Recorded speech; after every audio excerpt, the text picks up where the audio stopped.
Sentry. Is it worth a buy? Let's read the words of the developer.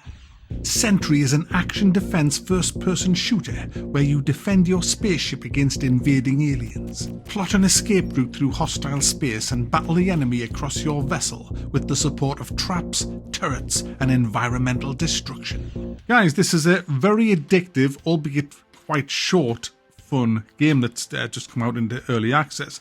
It is getting co-op very soon, in a few months, but at the moment it's single player. And it's really good fun. Really is good fun. It's kind of like FTL, where you have to plot your way through a grid. I don't know if it's procedurally generated. I think it might be. A grid where you have various things such as enemy spaceships. You will have resources. You will have derelict space hulks that you can go into and get either, well, it's random.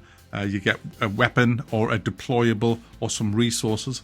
And you have to make it to the end of where there's like a portal at the end of that run.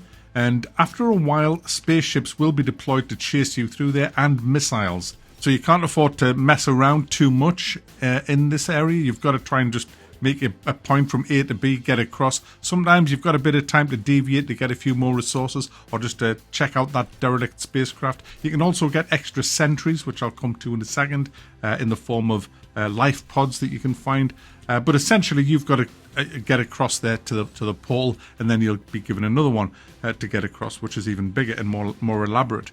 Now, you will have encounters on the way with spaceships. You will have no choice but to get into combat. What that will mean is, if it's one spaceship, you'll be boarded at one point of your ship. If it's two or more, you'll get boarded at a couple of points in your ship. So, as you see your ship layout, you will see where the enemy ships are boarding from, and you have to defend that area. If that area falls, they will advance to another area further in towards your ship. If they reach the center of your ship, your central processing unit, it's game over. You're dead, and you have to start your run again.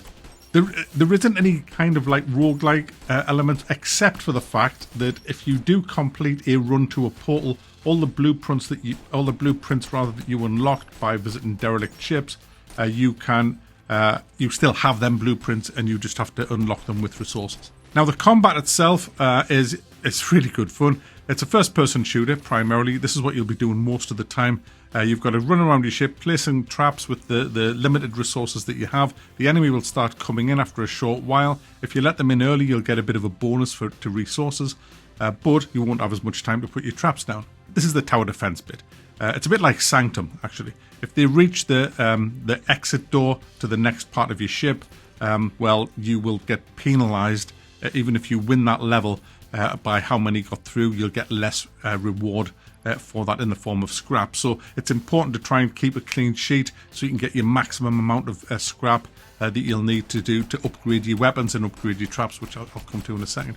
And the enemy are relentless in their waves that they come through. They won't leave a path. You won't see a path of where they're going to, but some maps are pretty easy to defend. There's one in particular, I think it's the mess hall, has a very long corridor, and you can just trap the shit out of that with all kinds of stuff, and just stand at the other end and just start blasting away down there. Your weapons have 2 fire modes, which is really neat. So you can either, with your SMG, for example, you can just spray and pray, or you can have it a bit more refined to like single fire sort of. It's actually dual fire, where you can just take headshots, which do matter in this game. Headshots bring the enemy down a lot faster. But some of the enemies are real bullet sponges, so you've got to rely on traps, environmental hazards as well, barrels that you can explode.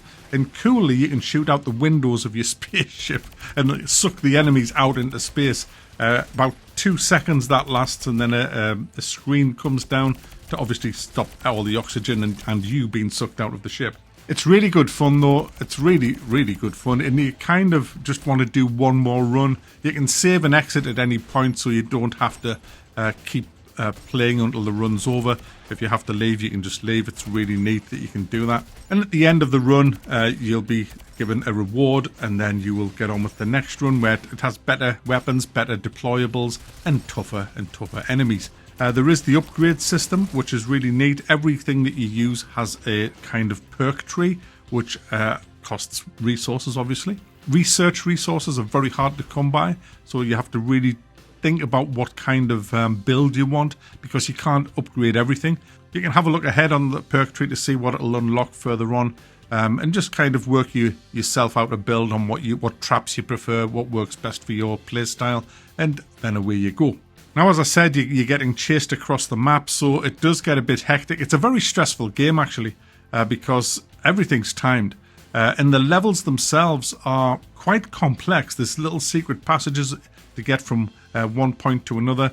There's machines where you can replenish your health and ammunition, which you need to know where they are. And when you first deploy, unless you've been playing the game for a lot of hours, you won't know where the hell you're going. You'll just see the doors that they're coming through. It'll say that you might be going to get breached through A and C, B and D, or whatever. So you'll have a look at where they're going to come to, have a look at where they're going to go to, and you've got to try and mount some kind of defense. Now, obviously, in tower defense, the best defense is to place your turrets where all the enemies are going to pass. And you can do that on the mess hall, but on a lot of the other maps you can't. So you've got to spread your defenses across your ship, which means lots of running around. And if you don't know your way around, you will die and lose. It's happened to me quite a few times. I'm shit at remembering my way around levels, as anyone who watches me play games. I've been like that forever. And it's this game. I'm always getting fucking lost, and it's so frustrating because I'm like, where the fuck am I? And then I'll lose. And it's damn. So there you go, guys. Sentry. I'm gonna thumb it up. It's a very short game. This, unfortunately, there's not a great deal of content at the minute, but it's damn addictive. It's really good fun to just keep playing, and with co-op coming soon. Well, I'm a tower defense fan, so that's why I'm recommending this. But I fully understand if you want to wait, based on the fact that it's not a very long game and co-op still isn't here yet.